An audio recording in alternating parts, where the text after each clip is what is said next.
നമ്മൾ എത്ര നാളുകൊണ്ട് യാസീൻ ഓതന, നമ്മുടെ യാസീൻ മത്തങ്ങാടെ വള്ളിമാരിയാ, ഓതി ഓതി തുടങ്ങിയെടുത്ത് തന്നെ വീണ്ടും എത്തും, മുബീൻ തീരൂല. എത്ര യാസീൻ ഓതിയാലും മത്തങ്ങാടെ വള്ളിമാരി വീണ്ടും വീണ്ടും വരും.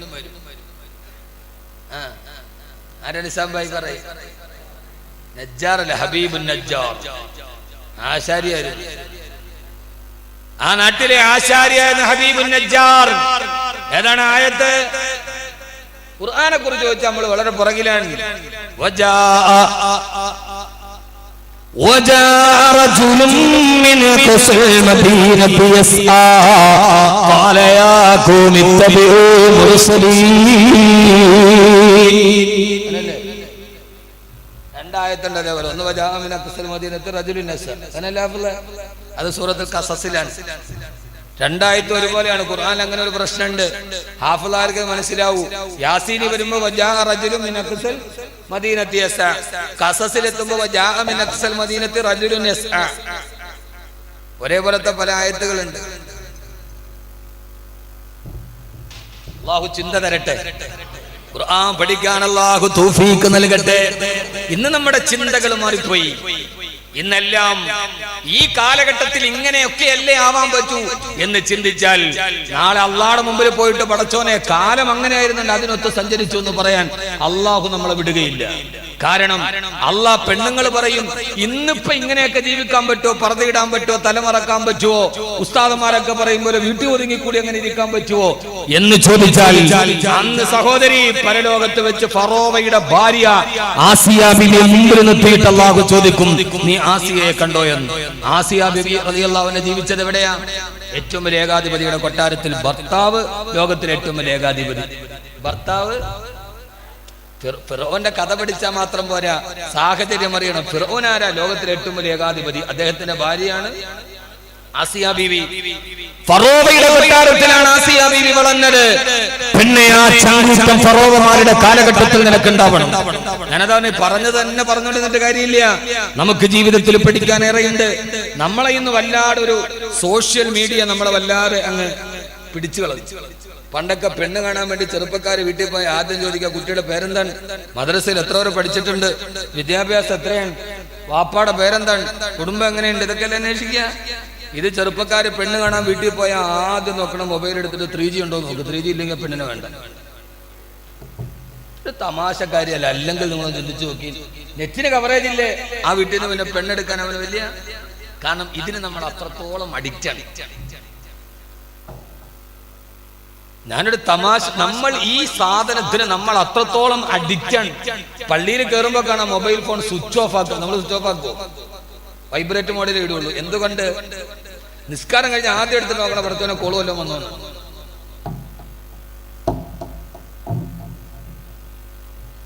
മൊബൈൽ കൊണ്ടുപോയി നിസ്കാരത്തിന് കൈ കെട്ടിയിട്ട് നേരെ മൊബൈൽ മുമ്പിലോട്ടങ്ങിടും, റുക്കൂ ചെയ്യുന്നടുത്ത്, സുജൂദ് ചെയ്യുന്നടുത്ത്. അതിനകത്ത് കൈ കെട്ടിയ അപ്പുറം ഇപ്പുറം സഫിന് ആളുണ്ടാവും. ആ സമയത്ത് ഒരു കോള് വരും. ആരും ഒരു പഹയൻ, നിസ്കാരം ഇല്ലാത്തൊരു പഹയൻ വിളിച്ചെന്ന് വിചാരിക്കും. കോള് വന്നാൽ ഡിസ്പ്ലേ തെളിയും. ഈ 14 ഇഞ്ചിന്റെ അത്രയുള്ള ഡിസ്പ്ലേയിൽ തെളിയണ ഭാര്യയുടെ മുഖം. അതാണ് വാൾപേപ്പർ. ഒരു ഭാര്യയുടെ മുഖം. അവനോട് അടിക്കല്ല, ആരാണ്ട് അടിക്കുക, ഏതാണെങ്കിലും ഒരു മുഖം തെളിയും. തെളിയുമ്പോ തന്നെ ഇപ്പൊ നമ്മൾ നോക്കിയില്ലേ, നമ്മളിപ്പോ കണ്ട് അടുത്താണെങ്കിൽ അപ്പുറത്തിരിക്കണോ നോക്കൂല്ലോ. അവൻ റുക്കുയി പോകുമ്പോ നോക്കുന്ന ഇതാണ്, ഇപ്പുറത്ത് നോക്ക റുക്കുയി പോകുമ്പോ കാണുന്ന ഇവനാണ്. എത്ര പേര് നിസ്കാരം അതുകൊണ്ട് പാത്തിലായി. എന്തുകൊണ്ട്? നിസ്കാരം നടക്കുന്ന ഒരു 5 മിനിറ്റ് ഓഫ് ചെയ്യാൻ പോലും പറ്റാത്ത രീതിയിൽ നമ്മളിത് നമ്മുടെ മനസ്സിൽ സ്ഥാനം പിടിച്ചു. ഇതിനപ്പുറത്തേക്ക് ജീവിതമില്ല എന്ന് കരുതുന്നവരായി നമ്മൾ മാറി. ആദ്യം LG 2G ആയി, 3G ആയി, 4G ആയി, ഇപ്പൊ 5Gയിലേക്ക് കടക്കും. ഇനിയിപ്പോ കുറച്ചു കാലം കൂടെ തന്ന ഇപ്പൊ എല്ലാം തരുന്ന ജിയോയാണ്. സർവ്വതും എല്ലാരെയും തന്നെ. ഇപ്പൊ ഭാര്യയെ കണ്ട് സംസാരിക്കണോ, ജിയോ വാങ്ങിക്കും. കുറച്ച് കഴിഞ്ഞാൽ വാപ്പായം കൂടെ ജിയോ തരും. എല്ലാം ഈ വിരൽത്തുമ്പിൽ പോകുമ്പോ സഹോദരങ്ങളെ, അല്ലാഹുവിന്റെ ഖുർആൻ എന്തിനാണ് ഫിർഔനിനെ പരിചയപ്പെടുത്തി തന്നത്? ആരാ ഫറോവ? ആരാ ഫറോവ? മൂസാ നബിയോട് പറഞ്ഞു, ഫറോവ ഖാല ഫിർഔനു വമാ റബ്ബുൽ ആലമീൻ. മൂസ റബ്ബുൽ ആലമീൻ എന്ന് പറയുന്ന നിന്റെ അല്ലാഹ് ആരാ? അപ്പോൾ മൂസാ നബി പറഞ്ഞു അല്ലദീ അൻസല മിനസ് സമാഇ മാആ, ആകാശത്ത് നിന്ന് മഴ വർഷിപ്പിക്കുന്നവനാണ് എന്റെ അല്ലാഹ്. അപ്പൊ പൊട്ടിച്ചിരിച്ചിട്ട് ഫിറഔൻ പറഞ്ഞു മൂസ, ആകാശത്ത് നിന്ന് മഴ വർഷിപ്പിക്കുന്നവനാണ് നിന്റെ അല്ലാഹെങ്കിൽ അതിന്റെയും മുകളിലാണ് ഞാൻ. കാരണം നിന്റെ അല്ലാഹ്ക്ക് മഴ പെയ്യിപ്പിക്കണമെങ്കിൽ ഭൂമി വേണ്ടേ? ഭൂമി ആരുടേതാ? അനല്ലദീ മുൽക്കു മിസ്ര, ഞാനാണ് മിസ്രിന്റെ അധികാരി. എന്നോട് ചോദിച്ചിട്ടാണ് നൈൽ ഒഴുകുന്നത്. നിങ്ങളൊന്ന് ആലോചിച്ച് നോക്കിയാൽ ആ മനുഷ്യന്റെ ഭാര്യയാണ്. ഇതൊന്നും അറിയാത്ത ചരിത്രമല്ലല്ലോ. ആ മനുഷ്യന്റെ ഭാര്യയാണ് ആസിയ. എന്ത് പറഞ്ഞിട്ടാണ് പെങ്ങളെ അള്ളാഹുവിന്റെ മുമ്പിൽ രക്ഷപ്പെടുക? ഏത് കാലത്തെ കുറ്റം പറഞ്ഞിട്ടാണ് നിങ്ങൾ രക്ഷപ്പെടുക? ഈ ഫിറഔന്റെ കൊട്ടാരത്തിന്റെ കസേര വലിയൊരു സ്റ്റെയർ കേസ് കയറി, സ്റ്റെപ്പുകൾ കുറെ കയറിയിട്ട് അതിന്റെ മുകളിലാണ് ഫിറൗന്റെ കസേര. അവിടെ ഫിറൗൻ എങ്ങനെ ഇരിക്കുക? അയാൾ കേറുന്ന എങ്ങനെയാണെന്നറിയാവോ? ഒരതിശയോക്തി വേണ്ട. ഈ റാം റഹീം സിംഗിന്റെ കഥയൊക്കെ ഇപ്പൊ കേൾക്കുമ്പോ നമ്മൾ ഓർക്കണം ഫിറൗനൊന്നും അല്ല. ഇപ്പൊ പുതിയ റെയ്ഡൊക്കെ നടക്കുമെന്ന കഥ കേൾക്കുമ്പോൾ ഇതൊന്നും അല്ല. ഇതിൽ അതിശയോക്തിയില്ല. ഇതൊക്കെ ഇപ്പോഴും നടക്കുന്നുണ്ട്. ഓരോ സ്റ്റെപ്പുകളിലും പരിപൂർണ നഗ്നയായ കന്യകളായ പെൺകുട്ടികളെ അപ്പുറത്തും ഇപ്പുറത്തും നിർത്തി അവരുടെ സ്ഥലങ്ങളിൽ കൈപിടിച്ചിട്ടാണ് ഫറോവ സിംഹാസനത്തിലേക്ക് കയറിപ്പോയത്. ഇങ്ങനെ കണ്ടിട്ടുള്ള ഒരു മനുഷ്യൻ ഈ മനുഷ്യന്റെ ഭാര്യയായിരുന്നു. ഞാൻ സഹോദരന്മാരോട് ആസിയ ബീബിയെ പരിചയപ്പെടുത്തി തരികയാണ്. ഈ മനുഷ്യന്റെ ഭാര്യയായിരുന്നു ആസിയ. മൂസാ നബി പറഞ്ഞു ആകാശത്ത് നിന്നാണ് എന്റെ റബ്ബ് മഴ പെയ്യിപ്പിക്കുന്നത്. ഉടനെ ഫറോവ പറഞ്ഞു വഖാല ഫിർഔനു യാ ഹമാൻ ഇബ്നി ലീ. ഖുർആൻ സൂറത്തുൽ മുഅ്മിൻ ഒക്കെ ഖുർആനാണ്. സൂറത്തുൽ മുഅ്മിൻ അല്ലേ അബ്ദുല്ലാ? സൂറത്തുൽ മുഅ്മിൻ. വഖാല ഫിർഔനു യാ ഹമാൻ ഇബ്നി ലീ സർഹാ ലഅല്ലി യബ്ലുൽ അസ്ബാ. തന്റെ മന്ത്രിയായ ഹാമാനിനോട്, ഹാമാനെ ആകാശത്തേക്ക് ഒരു ഗോപുരം പണിയേ, മുകളിൽ കയറിയിട്ട് മൂസാടെ അല്ലാഹനെ ഞാൻ അമ്പെയ്ത് വീഴ്ത്തട്ടെ. ആയിരക്കണക്കിന് അനുയായികളെ ചുറ്റുഭാഗത്ത് നിർത്തി അമ്പരചുമരിയായ ഗോപുരത്തിന്റെ മുകളിൽ കയറിയിട്ട് അല്ലാഹനെ അമ്പെയ്ത ആളാണ് ഫറോവ. അല്ലാഹു ജിബ്രീലിനോട് പറഞ്ഞു ആ അമ്പ് പിടിച്ചെടുക്ക്, ആടിന്റെ രക്തം പുരട്ടി താഴോട്ടിട്ട് കൊടുത്തു. ജിബ്രീൽ അലൈഹിസ്സലാത്തു വസ്സലാം അമ്പ് പിടിച്ചിട്ട് ആടിന്റെ രക്തം പുരട്ടി ഫറോവയുടെ അടുക്കലേക്ക് തിരിച്ചിട്ട് കൊടുത്തു. ആളുകൾ നോക്കുമ്പോ കണ്ടോ, രക്തം പുരണ്ട അമ്പ് ആകാശത്തിന്റെ മാറു തുറച്ചിട്ട് തിരിച്ചു വരികയാ. ആടിന്റെ രക്തം പുരണ്ട അമ്പ് കയ്യിലെടുത്തിട്ട് താഴെ നിൽക്കുന്ന ജനകോടികളുടെ നേരെ ചുരുത്തി കാണിച്ചിട്ട് ഫറോവ അട്ടഹസിച്ചു വെത്രേ. കത്തൽത്തു റബ്ബി മൂസ, ഞാൻ മൂസാടെ റബ്ബിനെ കൊന്നിരിക്കുകയാ. മൂസ പറഞ്ഞ മഴ പെയ്യിപ്പിക്കുന്ന അല്ലാഹനെ ഫറോവ കൊന്നിരിക്കുന്നു. ഇനി മുതൽ അന റബ്ബുക്കുമുൽ അഅ്ലാ, ഇനി മുതൽ ഞാനാണ് അല്ലാഹ്, ഇനി ഞാനാണ് റബ്ബ് എന്ന് പറഞ്ഞ മനുഷ്യന്റെ കിടപ്പറയിലെ ഭാര്യയായിരുന്നില്ല പെങ്ങളെ ആസിയാ ബീവി. ആസിയാ ബീവി ജീവിച്ചതെങ്ങനെയാ? ആരോരുമറിയാതെ തന്റെ ഭർത്താവ് അല്ലാഹ് പറയുന്ന ആയിരക്കണക്കിന് ആളുകളെ നദിയിലെറിഞ്ഞ് കൊല്ലുമ്പോ, നൈൽ നദി നിരപരാധികളുടെ മയ്യത്ത് കൊണ്ട് നിറഞ്ഞു കിടക്കുമ്പോ തന്റെ ഭർത്താവ് 10,000-കണക്കിന് ആളുകളെ അല്ലാഹുവിൽ വിശ്വസിച്ചതിന്റെ പേരിൽ കൊന്നൊടുക്കുമ്പോ ആരുമറിയാതെ റൂമിന്റെ ഉള്ളില് പടച്ചറപ്പിന്റെ മുന്നിൽ നിസ്കാരത്തിൽ പോയ പെണ്ണല്ലോ ബഹുമാനപ്പെട്ട ബീവി ആസിയ റളിയല്ലാഹു തആല അൻഹാ. ഒരു ദിവസം ഫറോവ കേട്ടു അല്ലാഹു വിളിക്കുന്നത്.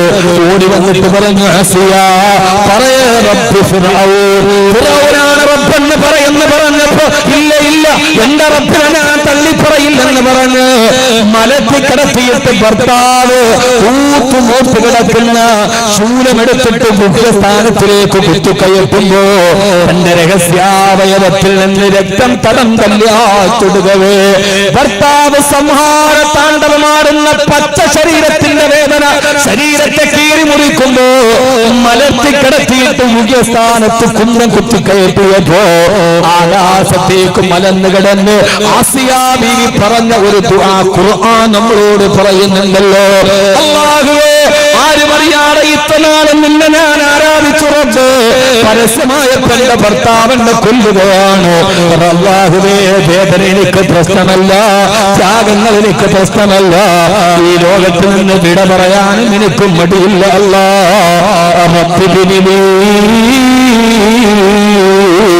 ഇന്നത്തെ ബൈതൗ ഫിൽ ജന്ന. അല്ലാഹുവേ, നാളെ ഇതിന് പകരം നിന്റെ മുമ്പിൽ ഞാൻ വരുമ്പോ സ്വർഗത്തിൽ എനിക്ക് പാർക്കാനൊരു വീട് തരുമോ അല്ലാഹ്? ഒരു വീട് തരുമോ റബ്ബേ?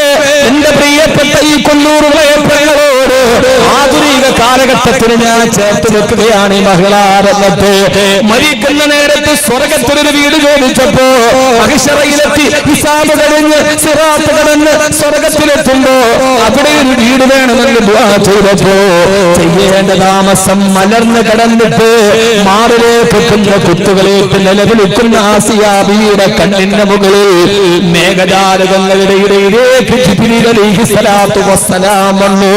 ഒരു മണിമാളിക ഉയർത്തി കാണിച്ചു കൊടുത്തു. ആസിയ, മരണവേദനയിൽ കിടന്നെന്ന് നീ തടയുമ്പോ എനിക്ക് നീ ദുആ ചെയ്ത മാളിക ഇതാണെന്ന് സ്വർഗത്തിൽ ചെന്നിട്ട് കിട്ടേണ്ട സൗഭാഗ്യം മരിക്കുന്ന നേരത്ത് മേഘജാലകങ്ങളുടെ ഇടയിൽ കണ്ടിട്ടാണ് ഫറോവയുടെ പത്നിയായ ആസിയാ ബീവി റളിയല്ലാഹു തആല വിട പറഞ്ഞത്. സഹോദര സഹോദരി, അല്ലാഹു നമുക്ക് ബോധ്യം തരുമാറാകട്ടെ, അല്ലാഹു ബോധ്യം തരട്ടെ. മരിക്കണമെന്ന് ഉറപ്പാണല്ലോ. ഏത് സമയത്ത് മരിച്ചാലും ആധുനിക കാലഘട്ടത്തിലെ ഫറോവമാരുടെ ഇടയിൽ ഒരാസിയ ബീവിയായി മാറാൻ, മരിക്കുന്ന നേരത്ത് സ്വർഗം കാണാൻ ഏത് സമയത്ത് മരിച്ചാലും മരണം എപ്പോഴെന്നറിയില്ലല്ലോ. ഈ കൊല്ലൂരുടെ പള്ളിയുടെ ഖബർസ്ഥാനിൽ ഒരുങ്ങിക്കിടക്കുന്നുണ്ട് കബറില്. ആ കബറിൽ കിടന്നുറങ്ങുന്നുണ്ട്. ഇനിങ്ങാണ്ട് കൊല്ലൂറുവിളയിൽ നിന്ന് സന്തോഷത്തോടെ യാത്ര ചെയ്തും മധുരയുടെ ദേശീയ പാതയിലൂടെ സഞ്ചരിച്ചു പോയ നമ്മുടെ പ്രിയപ്പെട്ട ഫിറോസ് സാഹിബിന്റെ ഭാര്യയും ഉമ്മയും മക്കളും അടങ്ങുന്ന കുടുംബം സഹോദരങ്ങളെ മരണ വീട്ടിലേക്ക് പോയപ്പോ അദ്ദേഹത്തെ ചേർത്ത് നിർത്തിയിട്ട് സാന്ത്വന വർത്തമാനം പറഞ്ഞപ്പോ അദ്ദേഹം എന്നോട് പറഞ്ഞ ഒരു മറുപടിയുണ്ട്. ങ്ങളെ കുറിച്ച് അഭിമാനത്തോടെ ഈ കബീർ വാക്കവി കേരളത്തിന് അകത്തും പുറത്തും പറയും. ഇത് കാരണം എന്തെന്നറിയോ? തങ്ങളെ നാളെ നീ മരിച്ചാലും ഇതേപോലെ നിന്നെ കുറിച്ച് നിന്റെ ഭർത്താവ് പറയണം, നിന്നെ കുറിച്ച് നിന്റെ ഉപ്പ പറയണം, നിന്നെ കുറിച്ച് നിന്റെ മകൻ പറയണം.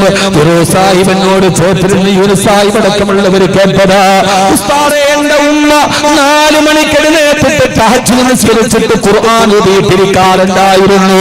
എന്റെ ഭാര്യ പാതിരാത്രി വരെ ഇബാദത്തിൽ മുഴുകിയപ്പോഴ എന്റെ മോളാണെങ്കിലോ സമ്മിച്ചിരുന്നവൾ ഖുർആൻ ഓതാത്ത ദിനരാത്രങ്ങളില്ല.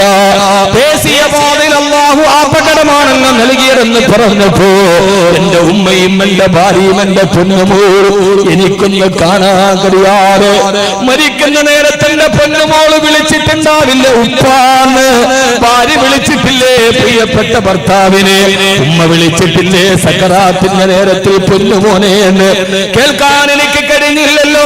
നടുറോഡിൽ കിടന്നിട്ടവരും മരിച്ചല്ലോ എന്ന് പറഞ്ഞപ്പോ തോളത്ത് തട്ടിയിട്ട് ഞാൻ പറഞ്ഞു, ഫിറോസ് സാഹിബ്, ഇത്ര ഇബാദത്തോടെ അവര് ജീവിച്ചവരാണെങ്കിൽ അപകടത്തിൽ വെച്ചാണ് മരിച്ചതെങ്കിൽ അവർക്ക് ഷഹീദിന്റെ പ്രതിഫലം ഉറപ്പാണ്. അപകടത്തിൽ വെച്ച് മരിക്കുന്നവർ ദീനിയായ ചിട്ടയിൽ സഞ്ചരിച്ചവരാണെങ്കിൽ അവർക്ക് ഷഹീദിന്റെ പ്രതിഫലം ഉറപ്പാ. അല്ലാഹുവേ, ഖബറിടം വിശാലമാക്കുമാറാകട്ടെ, ഖബറിടം വിശാലമാക്കുമാറാകട്ടെ, ദറജകൾ അല്ലാഹു ഉയർത്തി കൊടുക്കുമാറാകട്ടെ. സിദ്ദീഖ് സാഹിബ് പറഞ്ഞ എന്റെ മകന് സഞ്ചാരത്തിന്റെ ഇടയിൽ മരണപ്പെട്ടു പോയി. അല്ലാഹു ഖബറിടം വിശാലമാക്കട്ടെ. സഹോദരങ്ങളെ, പരീക്ഷണങ്ങളാണ് ജീവിതം. ഇന്ന് രാവിലെ എഴുന്നേറ്റാൽ വൈകുന്നേരം ഉറങ്ങുമോ ഉറപ്പില്ല. ഭർത്താവ് മരിച്ചതറിയാതെ ഭാര്യ ആശുപത്രിയിൽ കിടക്കുകയാണ്. സ്വന്തം ഭർത്താവ് ഇന്നലെ വരെ 40 ദിവസം എന്റെ കൂടെ ജീവിത പങ്കാളിയായി നടന്നവന് മണ്ണിന്റെ അടിയിലേക്ക് പോയി. ഇനി വിളിച്ചാൽ വിളി കേൾക്കില്ലെന്ന് ഭാര്യക്കറിയില്ല. പൊന്നു സഹോദര, ജീവിതം ഇതാണ്. ജീവിതം എന്ന് പറഞ്ഞാൽ മണ്ണിൽ നമ്മൾ ജീവിതമോ പുല്ലിനെ പോലെ ഇന്ന് കണ്ട് നാളെ വാടും പൂക്കളെ പോലെ. ഈ ജീവിതം പുല്ല് പോലെയാണ്. രാവിലെ തീർത്ത് നിന്ന് ഉച്ചക്ക് വാടി കരഞ്ഞു പോകുന്ന പുല്ലിനെ പോലെ രാവിലെ കടന്നു പോകുമ്പോൾ സുഗന്ധം നൽകി വൈകുന്നേരം തിരിച്ചു വരുമ്പോ വാടിക്കിളക്കുന്ന താമരത്തണ്ട് പോലെ. എവിടെയോ ഒരിടത്ത് എവിടെയോ ഒരിടത്ത് വിധിയുടെ കളിപ്പാട്ടം പോലെ നമ്മുടെ ജീവിതം ഇങ്ങനെ അവസാനിച്ചു പോകുമ്പോ സഹോദരാ, എങ്ങനെയാണ് ജീവിതത്തിൽ നമുക്ക് മുൻകൂട്ടി കാണാൻ കഴിയുക? മരിക്കുന്ന നേരം മോള് ഉപ്പാന്ന് വിളിച്ചിട്ടുണ്ടാവില്ലേ? നമ്മുടെ ഭാര്യയുടെ കാലിൽ മുള്ളു തട്ടിയാൽ ആദ്യം വിളിക്കുന്നത് അവൾ നമ്മളെയാണ്. കാരണം ശരീരം രണ്ടെങ്കിലും ഹൃദയം ചേർന്ന് കിടന്നവരാണല്ലോ. അള്ളാഹു നമ്മളെ പൊടുന്നനെയുള്ള മരണങ്ങളിൽ നിന്ന് കാത്തുരക്ഷിക്കുമാറാകട്ടെ. പൊടുന്നനെയുള്ള മരണങ്ങൾ അള്ളാഹുവേ, കുടുംബസമേതം പാതിരാത്രിയിൽ ഞങ്ങൾ യാത്ര ചെയ്യുന്നവരാണ്. ഞങ്ങൾക്ക് പിടിച്ചു നിൽക്കാൻ കഴിയാതെ ഞങ്ങളുടെ കുടുംബത്തിന്റെ ഒരു കുല മുഴുവനും പിടിതെടുത്തിട്ട് ഞങ്ങളെ പരീക്ഷിക്കല്ലേ അല്ലാ. ഒരു ദുഃഖമല്ല മനുഷ്യൻ അല്ലാഹു ക്ഷമ നൽകുമാറാകട്ടെ. അദ്ദേഹത്തിന് വേണ്ടി നിങ്ങൾ ദുആ ചെയ്യണം. ഒരു മനുഷ്യ ജീവിതത്തിൽ ഏറ്റവും വലിയ പരീക്ഷണത്തിന്റെ നടുവിലാണുള്ളത്. അള്ളാഹു നമ്മളെ കാത്തുരക്ഷിക്കുമാറാകട്ടെ. അതുകൊണ്ട് സഹോദരങ്ങളെ, മരണം നമ്മുടെ മുമ്പിൽ ഇങ്ങനെ മാടി വിളിച്ചു നിൽക്കുമ്പോ എങ്ങനെയാണ് മരിക്കുന്നതെന്ന് പറയാൻ കഴിയാതെ വരുമ്പോ എങ്ങനെയെന്ന് അറിയില്ല. മരണമേത് വഴിയിൽ? ഞാനിപ്പോ ഇങ്ങോട്ട് വരാൻ, കൊല്ലൂർ വിളക്ക് വരാൻ എന്റെ വീട്ടിൽ നിന്ന് യാത്ര ചെയ്യുകയാണ്. വിളിക്കുന്നുണ്ട് സംഘാടകർ, എവിടെ എത്തി? പെട്ടെന്ന് ആദിച്ചനല്ലൂര് കഴിഞ്ഞ് വണ്ടി തുരുതുരാ പായുന്നു. വളവ് തിരിഞ്ഞു വന്നപ്പോ ഒരു 1.5 വയസ്സുള്ള കുട്ടി റോഡിലേക്ക് പെട്ടെന്ന് ചാടിയിറങ്ങി വണ്ടിയുടെ മുമ്പിലേക്ക്. പെട്ടെന്ന് ഞാൻ ഡ്രൈവറെ വിളിച്ച അനസ് വണ്ടി ചവിട്ടി നിർത്തി. ഒരു 1.5 വയസ്സുള്ള കൊച്ചുകുഞ്ഞു വണ്ടിയുടെ മുമ്പിലേക്ക് എടുത്തു ചാടി. അല്ലാഹുവിന്റെ വലിയൊരു കാവലൊന്നും സംഭവിച്ചില്ല. വണ്ടി നിർത്തി ഇറങ്ങി ഞാനും കൂടെയുള്ള ആളും കൂടി ആ കുഞ്ഞിനെ പിടിച്ചപ്പോ ഒരു വയോവൃദ്ധം വന്ന് ആ കുഞ്ഞിനെ വാരിയെടുത്തു. തിരിഞ്ഞു നോക്കിയിട്ട് അദ്ദേഹം ചോദിക്കുന്നു, മോളെവിടെ? അയാളെ കൈവിട്ട് കുട്ടി അടുത്ത വണ്ടിയുടെ മുമ്പിലേക്ക് പോയിട്ടുണ്ടായിരുന്നു. ഗേറ്റ് തുറന്നു കിടക്കുന്നു. ഞങ്ങൾ ആ കുഞ്ഞിനെയും എടുത്ത്, ആ പിതാവിന് ഓർമ്മ നഷ്ടപ്പെടുന്ന പിതാവാണ്, എന്തോ രോഗി. ആ 1.5 വയസ്സുള്ള കുഞ്ഞിനെയും എടുത്ത് അപ്പുറത്ത് പോയി വാതിൽ തൊട്ടി വിളിച്ചു. വീട്ടില് പേരെഴുതിയിട്ടുണ്ട് കൃഷ്ണൻകുട്ടി. ആരുമില്ല, ഒരു മകള് മാത്രം. ആ മകളോട് ഞങ്ങളെ കാര്യം പറഞ്ഞപ്പോ എന്റെ മോളെ എന്ന് പറഞ്ഞ് നിലവിളിച്ചോടിയെടുത്തു. സഹോദരങ്ങളെ, നിങ്ങളൊന്ന് ആലോചിച്ചു നോക്കി. ഒരൊറ്റ നിമിഷം കൊണ്ട് തകരുന്നതൊരു ജീവിതമല്ലയോ? കയ്യിലിട്ട് താരാട്ടുപാടി 1.5 വയസ്സുള്ള മോളല്ലയോ? അവരുടെ കയ്യിലെ കുഞ്ഞിനെ ഏൽപ്പിച്ചു കൊടുത്ത് വലിയ ചാരിതാർത്ഥ്യത്തോടെ ഇറങ്ങി വന്നു. സഹോദരങ്ങളെ, ഇതിലെന്ത് വർഗീയതയാണുള്ളത്? കൃഷ്ണൻകുട്ടിയുടെ വീട്ടിൽ പോയി മുട്ടി വിളിക്കാൻ എനിക്ക് ധൈര്യം എന്നത് ഈ മതേതര കേരളത്തിന്റെ മേൽവിലാസമാണ്. അള്ളാഹുവിനെ നിലനിർത്തി തരുമാറാകട്ടെ. അതുകൊണ്ട് ജീവിതം ഇങ്ങനെ മാറി മറിഞ്ഞു പോകുമ്പോ സഹോദരി മരിക്കണം ഉറപ്പാണ്. പക്ഷേ മരിക്കുന്ന നേരം ഇമ്രാന്റെ മകളായ മറിയം ബീവിയെ പോലെ ഫറോവയുടെ കൊട്ടാരത്തിൽ അല്ലാഹുവിനനുസരിച്ച് ആസിയ ബീവിയെ പോലെ ലോകമെന്തുമാകട്ടെ, ഏതൊക്കെ പെണ്ണ് എവിടെയൊക്കെ പോയാലും നിനക്കെന്ത് പെങ്ങള്? തലശ്ശേരി കോടതിയുടെ വരാന്തയിൽ റാഹി റാഹി എന്ന ഉപ്പയുടെ നിലവിൽ ഉയരുമ്പോ ഇന്നലെ വരെ വളർത്തിക്കൊണ്ടുവന്ന പൊന്നുമോ ഇന്നലെ കണ്ടവന്റെ കൂടെ കടന്നിറങ്ങി പോകുമ്പോ നെഞ്ചും തകർന്നു നിന്ന് കോടതി വരാന്തയിൽ റാഹി റാഹി പൊന്നുമോളെ നെഞ്ചത്തടിച്ച് നിലവിളിക്കുന്ന പാവപ്പെട്ട ഉപ്പ. എന്നും നമ്മൾ കേൾക്കുന്നവർ മരുഭൂമിയിൽ കിടന്ന് കട്ടപ്പെടുന്ന ഭർത്താവിന് വിഷം കൊടുത്തു കൊണ്ടിട്ട് കാമുകന്റെ കൂടെ സുഖിക്കുന്ന ഭാര്യ. ഈ ഫറോവയുടെ കാലഘട്ടത്തിലെല്ലാം കാണുമ്പോ ഇവിടെ അടുത്തെവിടെയാണെന്ന് തോന്നുന്നു പ്രവാസിയായ ഭർത്താവിന്റെ സമ്പാദ്യം കൊണ്ട് കടന്നു കളഞ്ഞ ഭാര്യ കോടതിയിൽ പോകുമ്പോ തന്റെ സമ്പാദ്യം മുഴുവനും കൈക്കലാക്കി അറബി നാടിന്റെ മരുഭൂമിയിൽ കിടന്ന് കട്ടപ്പെട്ട പൈസ ഫുള്ള് കാമുകന്റെ കയ്യിൽ കൊടുത്തിട്ട് കോടതി വരാന്തയിൽ കാമുകന്റെ കൂടെ ഇറങ്ങിപ്പോയ ഭാര്യയൊത്ത് പൊട്ടിക്കരയുന്ന പ്രവാസിയായ ഭർത്താവിന്റെ ചിത്രം ഇനി ആധുനിക കാലഘട്ടം കാണുന്നതാണ്. അതിന്റെ ഇടയിൽ ഫറോവയുടെ കൊട്ടാരത്തിൽ ആസിയ ബീവിയെ പോലെ ആസിയ ബീവിക്ക് അല്ലാഹു കൊടുത്ത പ്രതിഫലമേതാ? അല്ലാഹുവിന്റെ റസൂൽ നബി മുഹമ്മദ് മുസ്തഫ സല്ലല്ലാഹു അലൈഹി വസല്ലം പറയുകയാണ്, സവ്വജനി റബ്ബി ബിഹിനൈ നാളെ സ്വർഗത്തിൽ അല്ലാഹു എനിക്ക് 2 പെണ്ണുങ്ങളെ വിവാഹം ചെയ്തു തന്നിട്ടുണ്ട്. ഒന്നാരെന്നറിയുമോ? ഒന്ന് മറിയം ബിനത്ത് ഇമ്രാൻ, ഒന്ന് ഇമ്രാന്റെ മകളായ മറിയം ബീവി സ്വർഗത്തിൽ എന്റെ ഭാര്യയാണ്. രണ്ടാമത്തെ പെണ്ണ് ആസിയ ബിൻത് മസാഹിം, മസാഹിമിന്റെ മകളായ ആസിയ റളിയല്ലാഹു അൻഹാ. ഫിറോന്റെ ഭാര്യ എന്ന് പറഞ്ഞില്ല, മസാഹിമിന്റെ മകൾ. ഫിറോനിലോട്ട് ചേർത്ത് പറഞ്ഞില്ല. ആസിയ ബിൻത് മസാഹിം, മുസാഹിമിന്റെ മകളായ ആസിയ.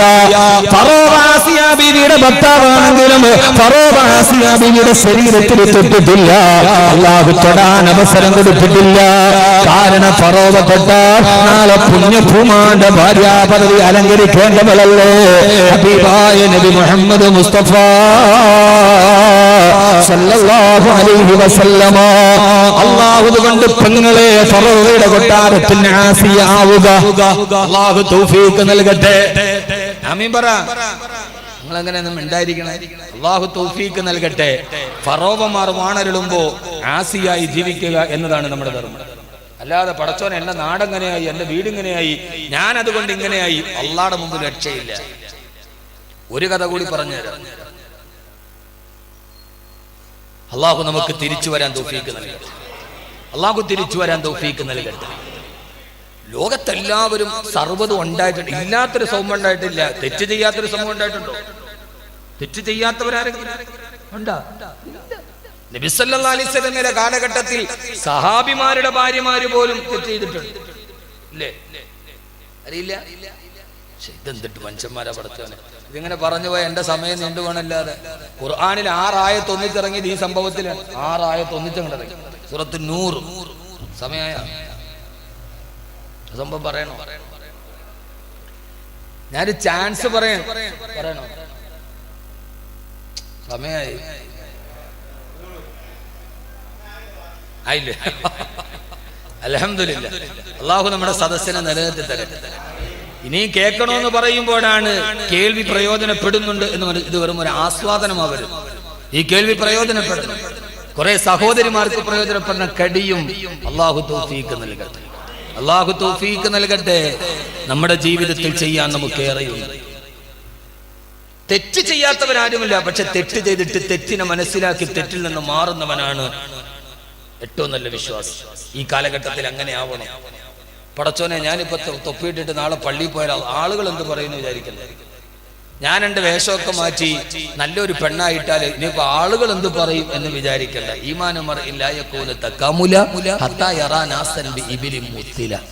ആളുകളുടെ വാക്ക് നോക്കിയിട്ട് ജീവിക്കാൻ കഴിയില്ല. ഈ അബദ്ധ സഞ്ചാരങ്ങൾ എല്ലാവർക്കും ഉണ്ടായിട്ടുണ്ട്. പക്ഷേ ഏതെങ്കിലും ഒരു ബാഹ്യമായ കാര്യം കൊണ്ട് അള്ളാഹു നിങ്ങളെ വിളിക്കുന്നുണ്ട്, വരി, ഞാൻ പുറത്തു തരാം, നിങ്ങൾ എന്നിട്ട് ജീവിച്ചോളി, ഞാൻ സ്വർഗം തരാം. നമ്മൾ ചെയ്ത തെറ്റ് ആദ്യം കണ്ടതാരാ? അള്ളാഹു. പക്ഷെ അതിനെ മറച്ചു വെച്ചതാരാ? അള്ളാഹു. അവൻ ഗഫൂറുമാണ്, സത്താറാണ്. സത്താർ എന്ന് പറഞ്ഞാൽ മറച്ചു വെക്കുന്നു. മറച്ചു വെച്ച എന്തിനാ? ആരും അറിയണ്ട. നീ എന്നോട് തൗബ ചെയ്തോളി, ഞാൻ ആരോടും പറഞ്ഞിട്ടില്ല. നമ്മളെങ്ങാനും ഒരു തെറ്റ് കിട്ടിയാൽ പിന്നെ ഫേസ്ബുക്കിൽ ഒരു ആഘോഷമാണ്. റോട്ടിൽ കൂടെ പോണവനെ എവിടെയെങ്കിലും വെച്ച് പിടിച്ചു കിട്ടിയാലും മരത്തിൽ ഇട്ടിട്ട് തല്ലാണ്. തല്ലിയിട്ട് പിന്നെ ഫേസ്ബുക്കിൽ ഇടുകയാണ്. എല്ലാത്തിനും നമ്മളുണ്ട്. പക്ഷേ അള്ളാഹു മറച്ചു വെക്കുന്നവർക്ക് ഞാനതൊക്കെ പറയുന്നു. ഒരാള് തെറ്റ് ചെയ്താൽ അവൻ വ്യഭിചരിച്ചു, അവൻ തൗബ ചെയ്താൽ അള്ളാഹു പുറത്തു കൊടുക്കും. പക്ഷെ അവനെ കുറിച്ച് അപവാദം പറഞ്ഞു നടന്നവനോ? അവിടെ നമ്മൾ ഇതിലൊന്നും പോകണ്ട. അടിച്ചിട്ട് തല്ലുകയാണെങ്കിൽ നമ്മളത് വഴിക്ക് പോകണ്ട. അള്ളാഹു സത്താറാണ്. തെറ്റ് ചെയ്ത് ആദ്യം കണ്ടത് നമ്മളല്ലല്ലോ. അവൻ റോട്ടി ഇറങ്ങിയപ്പോഴല്ലേ നമ്മൾ കണ്ടത്. അവൻ ആ പെണ്ണിന്റെ കൂടെ കിടന്നപ്പോഴും കണ്ടതാരാ? അള്ളയാണ്. അവൻ സത്താറാണ്. അവനത് മറച്ചു വെച്ച് കളഞ്ഞു. നീ എന്തിനാണ് അടിമയത് പരസ്യപ്പെടുത്തിയത്? ഞാൻ ഒരു വ്യഭിചാരത്തെ ന്യായീകരിക്കുകയല്ല. അതിന്റെ തെറ്റിന്റെ ശിക്ഷ അള്ളാഹും അവനും തമ്മിലാണ്. നമ്മൾ അതിൽ പോയി ഇടയിൽ ചാടരുത്. പൊറുക്കപ്പെടാത്തപ്പോ മനസ്സിലായില്ല. ഈ വാദമൊന്നും പറ്റൂല.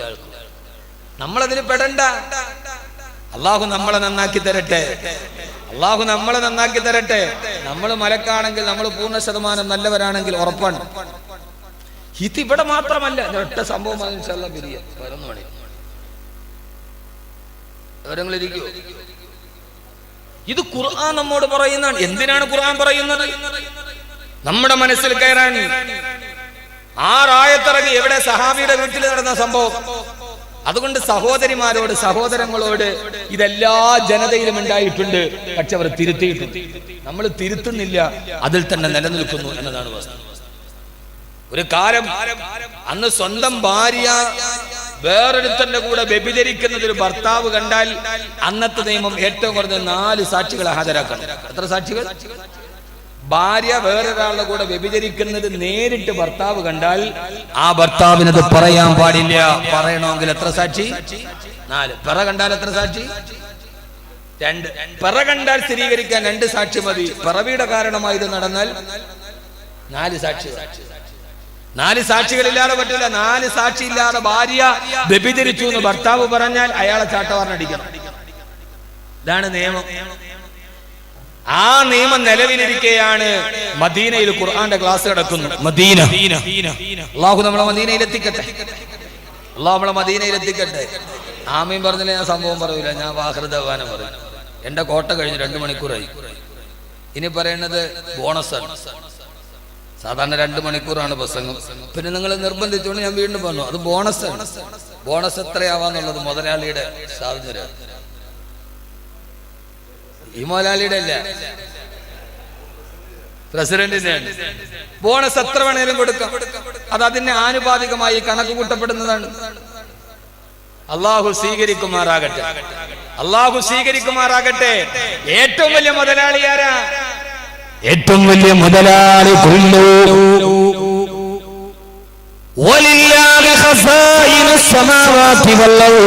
ആകാശഭൂമിയുടെ ഖജനാവ് അല്ലാഹുവിന്റെ കയ്യിലാണ്. അവനാണ് മുതലാളി. ആ മുതലാളി എന്ത് തരാമെന്ന് വാഗ്ദാനം ചെയ്താലും അല്ലാഹു വാക്കുപാലിക്കുന്നവനാണ്. ആ മുതലാളി വീതിച്ചു തന്നതിൽ നിന്നൊരു കോടിയിലൊരു അംശമാണ് കബീർ വാക്കവ് കിട്ടിയത്, യൂനുസ് ഹാശിമിന് കിട്ടിയത്, അബ്ദുറഹ്മാൻ സാഹിബിന് കിട്ടിയത്, വാക്കവിക്ക് കിട്ടിയത്, നിങ്ങൾക്ക് കിട്ടിയത്.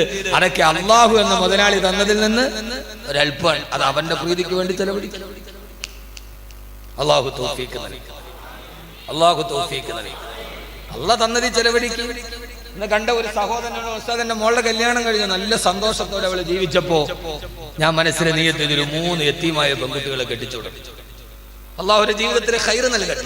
തന്റെ മോള് സന്തോഷത്തോടെ ജീവിക്കുന്നത് കാണുമ്പോ ഒരാൾക്ക് ഇങ്ങനെ ചെയ്തു തോന്നിയാൽ ആ മനസ്സിൽ നന്മയുടെ അംശം വച്ചിട്ടില്ലെന്നാണ്. അള്ളാഹു കുടുംബത്തിന് നല്ല ഐശ്വര്യം അള്ളാഹു വർദ്ധിപ്പിച്ചു കൊടുക്കും.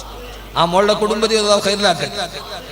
നാളെന്ന് ഞാൻ പറയില്ല, ഒരാൾ എന്നോട് പറഞ്ഞാൽ അങ്ങനെയൊക്കെ ചിന്തിക്കാൻ കഴിഞ്ഞാൽ 10 പവന് 50,000 പേര് യത്തീമായി കുട്ടി കൊടുക്കും ഉസ്താദ് 3 പേർക്ക്. എന്തുകൊണ്ട്? അള്ളാഹു അവരുടെ ഭാര്യയുടെ അസുഖം പൂർണ്ണ ശിഫയാക്കി കൊടുക്കട്ടെ. മക്കളെ അള്ളാഹു സാലിഹ്യങ്ങളാക്കി. ഇത് മുതലാളി അവനാണ്. അവൻ തരാൻ തീരുമാനിച്ച വാരിക്കോരി തരും. അവൻ തരാൻ തീരുമാനിച്ചില്ലെങ്കിൽ എത്ര ഓടിയിട്ട് കാര്യം ഉണ്ടാവും.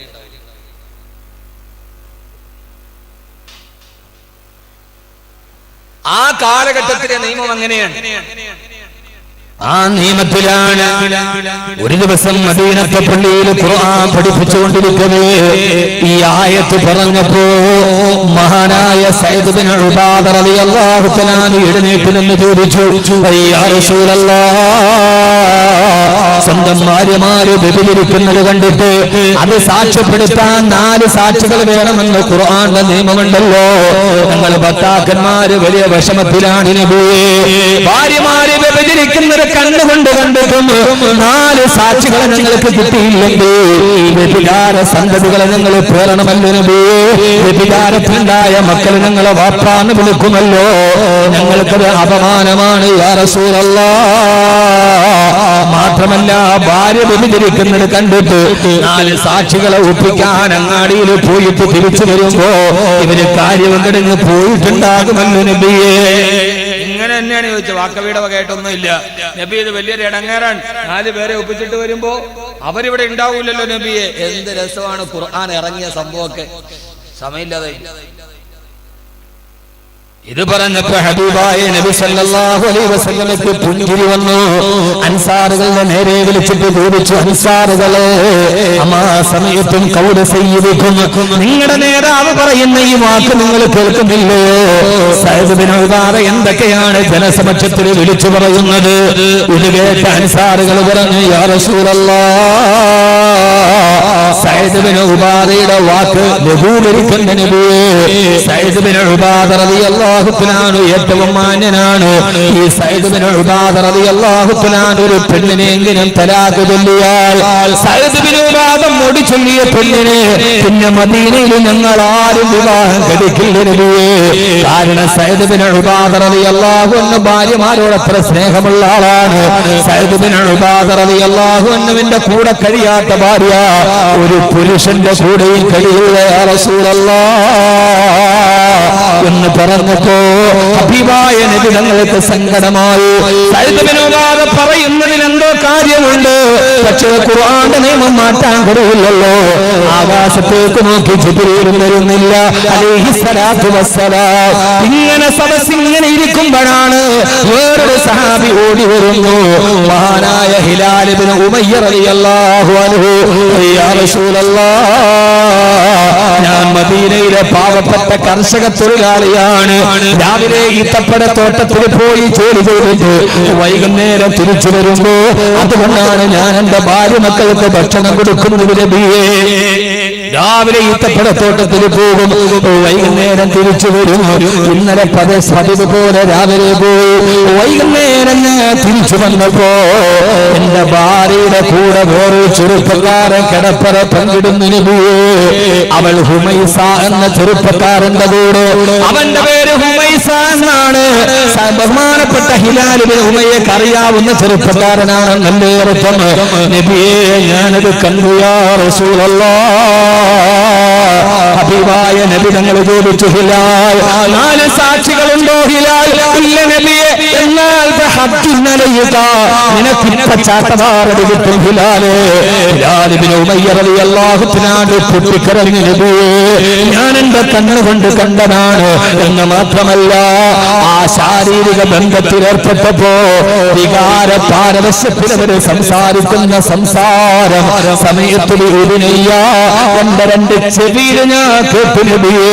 കണ്ണുകൊണ്ട് കണ്ണെന്ന് മാത്രമല്ല അവരുടെ ശബ്ദം പോലും ചെവിയിൽ കേട്ടതാണ് എന്ന് മഹാനായ ഹിലാൽ ഇബ്നു ഉമയ്യ റളിയല്ലാഹു അൻഹു. എന്താണ് ചെയ്യേണ്ടതറിയില്ല. ആരാണ് ഈ സഹാബി? മഹാനായ ഹിലാൽ ഇബ്നു ഉമയ്യ. ആരാ ഹിലാൽ ഇബ്നു ഉമയ്യ? അറിയോ? ഇല്ല. ഇതാണ് നമ്മുടെ ഖുർആൻ. ഇതൊരു വല്ലാത്ത ഗ്രന്ഥമാണ്. ആരാ അതറിഞ്ഞാലേ ഈ സംഭവത്തിന്റെ തീവ്രത അറിയൂ. ഇനി നിങ്ങൾ വരീ, ഖുർആനിൽ പേര് പരാമർശിക്കപ്പെട്ട 3 പേരിൽ ഒരാൾ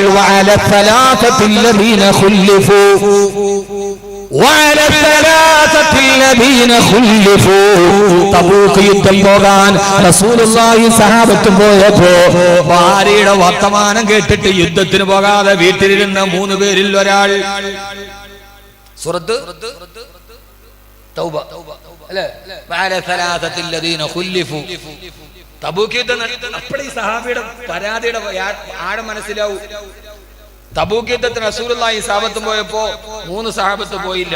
ഒന്ന് ഈ ഹിലാൽ ഇബ്നു ഉമയ്യ റളിയല്ലാഹു അൻഹു, മറ്റൊന്ന് കഅബ് ഇബ്നു മാലിക് റളിയല്ലാഹു തആല. അല്ലാഹുവിന്റെ റസൂലിന് ഖുർആൻ ഇറങ്ങുകയാണ്.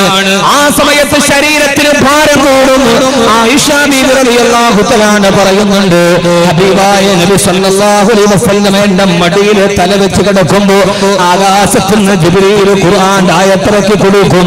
ആയത്തിന്റെ ഭാരം നബി തങ്ങളുടെ ശരീരത്തിലേക്ക് വരുമ്പോ എന്റെ തുടയിൽ പൊട്ടിപ്പോകുമോ എന്ന് ഞാൻ ഭയപ്പെട്ടു പോയിട്ടുണ്ട്. ആയത്തിറങ്ങുന്ന സമയത്ത് നബി തങ്ങളുടെ ശരീരത്തിന് ഭാരം കൂടുതലാ. ഒട്ടകപ്പുറത്തിരിക്കുമ്പോഴാണ് ആയത്തിറങ്ങുന്നതെങ്കിൽ ആ ഭാരം കൊണ്ട് ഒട്ടകം പോലും മുട്ടുമുട്ടിപ്പോകുമായിരുന്നു അത്രേ. കാരണം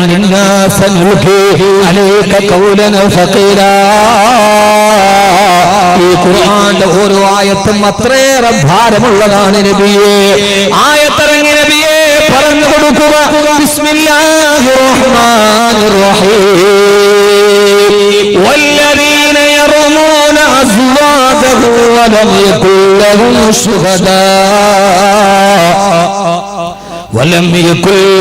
شهداء إلا أنفسهم فشهادة أحدهم 4 شهادات بالله إنه لمن الصادقين.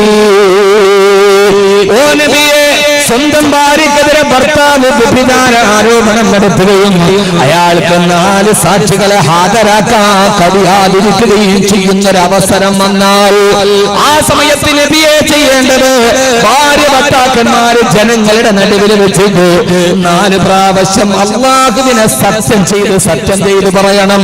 4 പ്രാവശ്യം സത്യം ചെയ്ത് പറഞ്ഞതിന് ശേഷം 5ാമത് വൽ ഖാമിസത അന്ന ഗളബല്ലാഹു അലൈഹി ഇൻ കാന മിനൽ ഖാദിബീൻ. അവര് പരസ്പരം ന്യായം ചെയ്യണമെന്ന് പറഞ്ഞാൽ പരസ്പരം അവര് ശാപവാക്കുകൾ പറയണം, അങ്ങോട്ടും ഇങ്ങോട്ടും ശപിക്കണം. അല്ലാഹുവിന്റെ ശാപം ഞാൻ പറയുന്നത് കള്ളമാണെങ്കിൽ പടച്ചറപ്പിന്റെ ശാപവും കോപവും എന്റെ തലയിൽ ഇറങ്ങിക്കൊട്ടെ എന്ന് ഇതേപോലെ സദസ്സിൽ വെച്ച് പറയണം നബിയേ. ആയത്തിറങ്ങി ഹിലാൽ ഇവിടേക്ക് വരൂ. ഹിലാൽ ഇബ്നു ഉമയ്യ റളിയല്ലാഹു അൻഹു കടന്നു വന്നു. എന്റെ ഭാര്യയോട് വരാൻ പറയൂ ഹിലാൽ. ഭാര്യ വിളിച്ചു വരുത്തി ഇതുപോലെ ജനക്കൂട്ടത്തിന്റെ നടുവിൽ നിർത്തി 4 സാക്ഷിയെ കിട്ടിയില്ലെങ്കിൽ ഭാര്യയും ഭർത്താവും 4 പ്രാവശ്യം അല്ലാഹുവിൽ സത്യം ചെയ്ത് പറയണം. 5ാമത് ലിആൻ ചെയ്യണം. ഇതാണ് ഇസ്ലാമിന്റെ നിയമം. ഒരു മുത്തലാക്കി തീരുന്നതല്ല. ആ വിഷയം നമുക്ക് പോട്ട്. അതൊക്കെ ഒരു പാർട്സിന്റെ ഒരു ചെറിയ പാർട്സാണ്. അതിന്റെ അപ്പുറത്ത് എത്രയും വെറുതെ ഒന്നും ഭാര്യയെ കുറിച്ച് അപവാദം പറഞ്ഞുകൂടാ. ചുമ്മാ എവനേലും ഒരു ഫോണി മിസ് കോൾ അടിച്ചാൽ നീ പോയി മുത്തലാക്ക് എന്ന് പറഞ്ഞാൻ പറ്റൂല.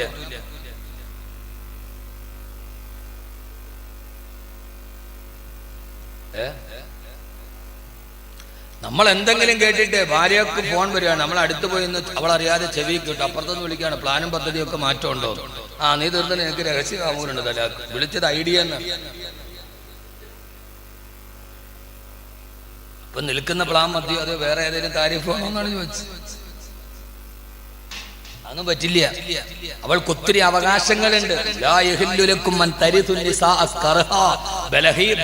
ബലാത്കാരമായിട്ട് അവളെ സമ്പത്ത് കൈക്കലാക്കാൻ പുരുഷന്മാരെ നിങ്ങൾക്ക് അധികാരമില്ല.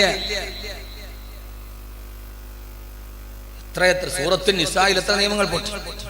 4 പ്രാവശ്യം വല്ലാഹി പറയണം. 5ാമത് 2 പേരും ഭാര്യ പറയണം, നിങ്ങൾ എന്റെ ഭർത്താവ് പറയണ സത്യമാണെങ്കിൽ ശാപം എന്റെ തല ഇറക്കിക്കോട്ടെ. ഭർത്താവ് പറയും ഞാൻ പറയുന്ന കള്ളമാണെങ്കിൽ അല്ലാഹുവിന്റെ ശാപം ഉറങ്ങാണ് എന്റെ തലയിൽ ഇറങ്ങട്ടെ എന്ന് പറയണം.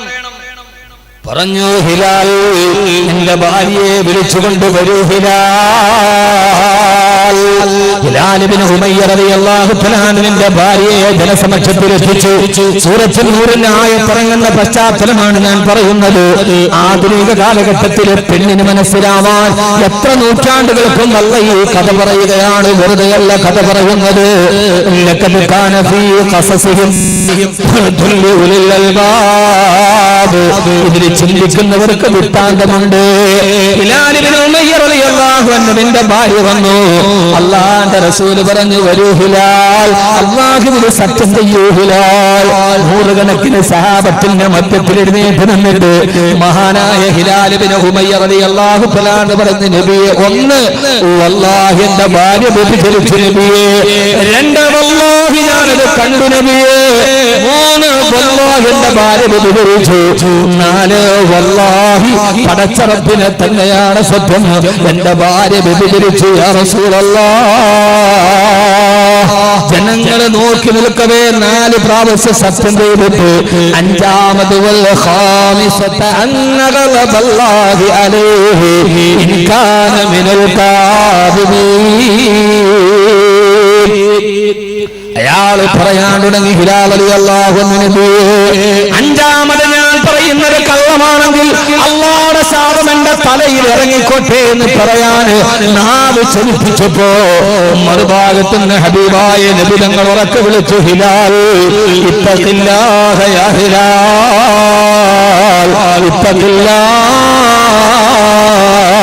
ഹിലാലേ അല്ലാഹുവിനെ സൂക്ഷിക്കണേ ഹിലാലേ, പടച്ചറപ്പിനെ പേടിക്കണേ ഹിലാലേ, സിറാത്തിനെ പേടിക്കണേ ഹിലാലേ, പരലോകത്തെ ഭയക്കണേ ഹിലാലേ. പറയാൻ പോകുന്നത് നിസ്സാര കാര്യമല്ല. അല്ലാഹുവിന്റെ ശാപം തലയിലിറങ്ങട്ടെ. ഞാൻ അല്ലാഹു ഒരാളെ ശപിച്ചാലുള്ള പ്രത്യാഘാതം അറിയുമല്ലോ.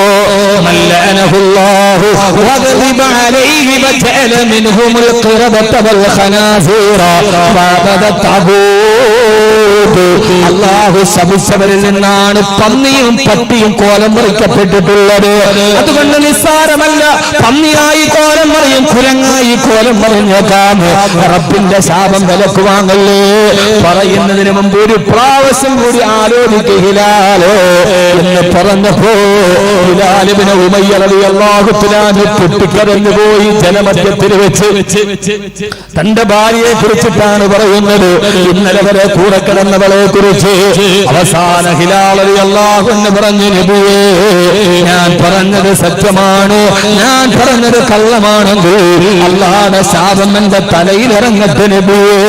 പൊട്ടിക്കരഞ്ഞ് ഹിലാൽ ഇബ്നു ഉമയ്യ റളിയല്ലാഹു തആല സത്യം പൂർത്തിയാക്കി. ജനങ്ങൾ ഇങ്ങനെ ത്രസിച്ചു നിൽക്കവേ വരൂ ഹിലാലിന്റെ ഭാര്യയോട് പറഞ്ഞു, ഹിലാൽ റളിയല്ലാഹു അൻഹു എന്റെ ഭാര്യ ഇതേപോലെ ജനസമക്ഷത്തിൽ നിന്ന് സത്യം ചെയ്യ പെണ്ണേ, വല്ലാഹി ഞാൻ വ്യഭിചരിച്ചിട്ടില്ല. രണ്ട്, വല്ലാഹി ഞാൻ വ്യഭിചരിച്ചിട്ടില്ല. മൂന്ന്, ഹിലാല് കള്ളം പറയാണ്, ഞാൻ ഉമൈസയുടെ കൂടെ വ്യഭിചരിച്ചിട്ടില്ല. നാല്, വല്ലാഹി അല്ലാഹുവാണ് സത്യം, ഞാൻ ഒരിക്കലും വ്യഭിചരിച്ചിട്ടില്ല. സദസ്സൊന്നടങ്കം അത്ഭുതകരമായി നിൽക്കാൻ ആദ്യത്തെ സംഭവമാണ്. ഖുർആന്റെ ആയത്തിറങ്ങിയത് പ്രകാരമുള്ള നടപടിയാണ്. മദീന കാണാത്ത ചരിത്രമില്ലല്ലോ. ആ പെണ്ണ് ശാപവാക്ക് പറയാൻ പോയപ്പോ ഹബീബായ നബി തങ്ങൾ ഇടപെട്ടിട്ട് പറഞ്ഞു, പറയല്ല പെണ്ണേ, ഇത്തക്കില്ല, അല്ലാഹുവിനെ പേടിക്കണേ, അല്ലാഹുവിന്റെ മുമ്പിൽ നിൽക്കേണ്ടതാണ്. കള്ളം പറയല്ല പെണ്ണേ, അല്ലാഹുവിന്റെ ശാപം വിലക്കുവാങ്ങല്ല പെങ്ങളെ. ആ പെണ്ണിത് കേട്ടപ്പോ കുറെ നേരം മൗനിയായി നിന്നു. അവൾ നോക്കുമ്പോൾ അവളുടെ ഗോത്രക്കാർ മുമ്പിലുണ്ട്, അവളുടെ മാതാപിതാക്കൾ മുമ്പിലുണ്ട്, അവളുടെ മക്കൾ മുമ്പിലുണ്ട്, അവളുടെ കൂടപ്പിറപ്പുകൾ മുമ്പിലുണ്ട്. അവരുടെ മുഖത്തേക്ക് നോക്കി നിന്ന് ഒരൽപ്പനേരം കഴിഞ്ഞപ്പോ പെണ്ണ് പറഞ്ഞു, എന്റെ സമൂഹത്തെ ഞാൻ ഒരിക്കലും കളങ്കപ്പെടുത്തില്ല, എന്റെ ഗോത്രക്കാരുടെ തല താഴ്ത്തപ്പെടില്ല, എന്റെ മാതാപിതാക്കളെ ഞാൻ അപമാനിക്കില്ല. والخامسة أن لعنة الله عليها إن كان من الصادقين. എന്റെ ഭർത്താവ് പറയുന്നത് സത്യമാണെങ്കിൽ അല്ലാഹുവിന്റെ ശാപം എന്റെ തലയിലിറങ്ങിക്കോട്ടെ, എനിക്കത് പ്രശ്നമില്ലെന്ന് ഹിലാൽ ഇബ്നു ഉമയ്യ റളിയല്ലാഹു അൻഹുവിന്റെ ഭാര്യയെ സത്യം ചെയ്തപ്പോ വാവിട്ട് നിലവിളിച്ചു ഹിലാൽ ഇബ്നു ഉമയ്യ റളിയല്ലാഹു അൻഹു. എന്ത് ചെയ്യണം അറിയില്ല. ആരാണ് കള്ളം പറഞ്ഞത്, ആരാണ് സത്യം പറഞ്ഞത്? അല്ലാഹുവിന്റെ റസൂൽ സല്ലല്ലാഹു അലൈഹി വസല്ലമ സഹാബത്തിനോട് ഹിലാൽ റളിയല്ലാഹു അൻഹുവിനോടും പറഞ്ഞു, ഹിലാലെ വിഷമിക്കണ്ട, ഈ പെണ്ണ് പോകട്ടെ, അവള് ഗർഭിണിയല്ലേ, 9 മാസം കഴിയട്ടെ, അവള് പ്രസവിക്കുമ്പോൾ നമുക്ക് നോക്കാം. ആ പെണ്ണ് പ്രസവിക്കുന്ന കുഞ്ഞ് അക്ഹലല്ലൈനൈനി, സുറുമയിട്ടതുപോലെ കണ്ണില് സുറുമയിട്ടതുപോലെ കറുകറുത്ത കണ്ണുള്ള കുഞ്ഞാണെങ്കിൽ, അതിന്റെ പൃഷ്ഠഭാഗത്തിന് മാംസമുണ്ടെങ്കിൽ, അതിന്റെ കാൽപ്പാടത്തിന് വീതി കൂടുതലാണെങ്കിൽ, അത് ഹുമൈസയുടെ കുട്ടിയാണ്, അതല്ലെങ്കിലും നിന്റെ കുട്ടിയാണ് ഹിലാല്. സദസ്സ് പിരിഞ്ഞ് 9 മാസം കഴിഞ്ഞ പെണ്ണ് പ്രസവിച്ചപ്പോ അല്ലാഹുവിന്റെ റസൂൽ കാണാൻ പോയി. അക്ഹലല്ലൈനൈനി, കറുകറുത്ത സുറുമയിട്ട കണ്ണുപോലെയുള്ള കറുത്ത കണ്ണുള്ള ഭാഗത്തിന് മാംസം മുങ്ങിയ കൽപ്പാടത്തിന് വീട് കൂടിയ കുട്ടിയെ കണ്ടപ്പോ അല്ലാഹുവിന്റെ മുമ്പിൽ സ്തുതി അർപ്പിച്ചു. സഹോദരങ്ങളെ, ഈ സംഭവം ഞാൻ പറഞ്ഞതെന്തെന്നറിയോ? ഇതാരുടെ വീട്ടിലാണ് നടന്നത്? ഹിലാൽ ഇബ്നു ഉമയ്യ റളിയല്ലാഹു അൻഹു എന്ന സഹാബിയുടെ ഭാര്യ, സഹാബിയുടെ ഭാര്യ. ആ പെണ്ണ് തെറ്റ് ചെയ്തിട്ട് പോലും അല്ലാഹുവിന്റെ റസൂലിന്റെ മുമ്പിലും അവൾ കള്ളം പറഞ്ഞത്, എന്റെ ജനങ്ങൾ എന്നെ കുറിച്ച് എന്താണ് വിചാരിക്കുക, നാട്ടുകാരെന്താണ് പറയാ, വാപ്പാടെ ഉമ്മാടെ മുഖത്ത് ഞാൻ എങ്ങനെയാണ് നോക്കുക? പെങ്ങളെ, റബ്ബിലേക്ക് തിരിച്ചു വരാണ്, ഫറോവ കാലഘട്ടത്തിൽ ഹാസിയാവാൻ ഇതാണ് നിന്റെ തടസ്സമെങ്കിൽ നാളെ പടച്ചറപ്പിന്റെ മുഖത്ത് നോക്കണ്ടേ, അല്ലാഹുവിന്റെ മുമ്പിൽ നിൽക്കണ്ടേ, ജനത്തിന്റെ മുമ്പിലാണോ കത്തിക്കാളുന്ന നരകത്തിന്റെ മുമ്പിൽ നിൽക്കണ്ടേ പടച്ചറപ്പിന്റെ ഹിസാബിനെ നേരിടേണ്ടേ അല്ലാഹു നമ്മളെ കാത്തിരക്ഷിക്കുമാറാകട്ടെ. അതുകൊണ്ട് എനിക്ക് നിങ്ങളോട് പറയാനുള്ളത് ജീവിതത്തിൽ ഒന്നും നമ്മൾ ചിന്തിക്കണ്ട. ഈ ആധുനിക കാലഘട്ടത്തിൽ ആസിയാ ബീവിയെ പോലെ എനിക്ക് സ്വർഗം നേടണമെന്ന് ഈ ആസിയയിൽ പറഞ്ഞ ഹബീബ് നജ്ജാർ റളിയല്ലാഹു അൻഹുവിനെ പോലെ എനിക്ക് സ്വർഗത്തിലേക്ക് കടന്നു ചെല്ലണമെന്ന് എന്റെ ജീവിതം എങ്ങനെയായാലും എന്റെ ജീവിതം എനിക്ക് ഏറ്റവും നല്ല ജീവിതമായി മാറണമെന്ന് അല്ലാഹു നമുക്ക് തൗഫീഖ് നൽകട്ടെ. ആമീൻ പറ, ആമീൻ പറ. അല്ലാഹു നമുക്ക് തൗഫീഖ് നൽകട്ടെ.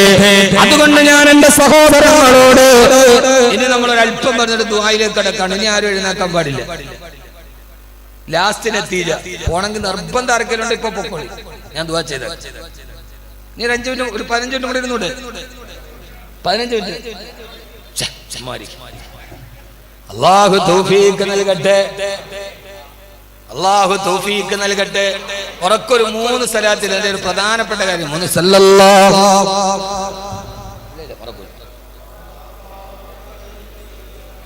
ആരും എഴുന്നേക്കല്ലേ. നല്ല ഒരു ടൈമും നല്ല ഒരു സ്ഥലവുമാണ്. 1-2 കാര്യം ഇത്രയും നേരം ഞാൻ സംഭവങ്ങൾ വന്നു. ഇനി നമ്മൾ അങ്ങനെ ആവണം. സല്ലല്ലാഹു അലാ മുഹമ്മദ്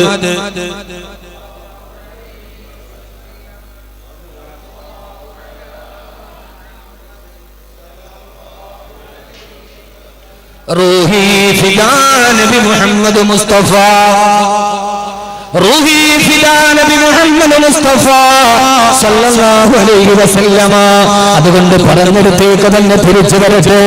ഈ ആധുനിക കാലഘട്ടത്തിന്റെ അവസ്ഥകളും വ്യവസ്ഥിതികളും അപജയങ്ങളും അപചിതികളും അപനിർമ്മിതികളും ഒക്കെ നിങ്ങളോട് ഞാൻ വിവരിച്ചു കഴിഞ്ഞു. ഈ ആധുനിക കാലഘട്ടത്തിൽ ഇനി നമ്മൾ ചെയ്യേണ്ടത് എന്താണ്? അല്ലാഹുവിന്റെ റസൂൽ കയ്യിലേൽപ്പിച്ചിട്ട് പോയ 2 കാര്യങ്ങൾ മുറുകെ പിടിക്കണം. ഒന്ന് അല്ലാഹുവിന്റെ കലാമിനെ മുറുകെ പിടിക്കണം. ചെയ്തൂടെ? 2 വഅദ് മാത്രം പറഞ്ഞാൽ പോലെ ലാസ്റ്റ് പിന്നെ ബി പ്രാക്ടിക്കലായി നമ്മൾ എന്ത് ചെയ്യണം? പ്രാക്ടിക്കലായി ചെയ്യേണ്ടത് ഞാൻ വളരെ നിർബന്ധപൂർവ്വം കൊല്ലൂർ വിളയിലെ എന്റെ പ്രിയപ്പെട്ട സഹോദരങ്ങളോട് ഈ നാടുമായിട്ടുള്ള എന്റെ ബന്ധം ഇന്നോ ഇന്നലെയോ തുടങ്ങിയതല്ല.